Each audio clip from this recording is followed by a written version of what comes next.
இயேசுவின் அன்பு. கிறிஸ்து இயேசுவின் நாமத்தினாலே உங்களுக்கு அன்பின் வாழ்த்துக்கள். சங்கீதம் 37 அதிகாரம் 7 கர்த்தரை நோக்கி அமர்ந்து அவருக்கு காத்திரு. காரிய சித்தி உள்ளவன் மேலும் தீவினைகளை செய்கிற மனுஷன் மேலும் எரிச்சலாகாதே. பிரியமானவர்களே, வேதம் சொல்லுகிறது, நீங்கள் கர்த்தருக்காக அமர்ந்து காத்திருங்கள், அவர் உங்கள் காரியங்களை வாய்க்க பண்ணுகிற தேவன்.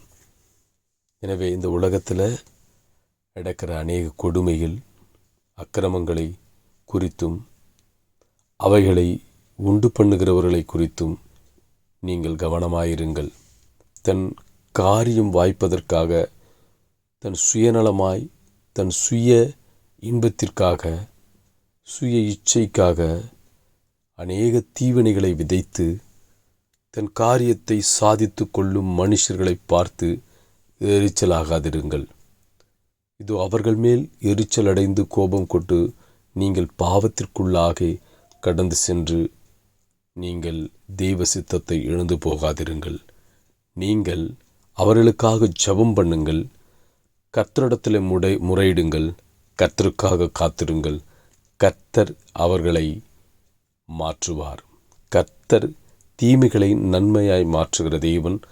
அவர்களுக்கு ஏற்ற தண்டனைகளையும் அவர்களுக்கு ஏற்ற காரியங்களை கர்த்தர் செய்து அவர் ஏற்ற காலத்திலே உன்னை உயர்த்துவார்.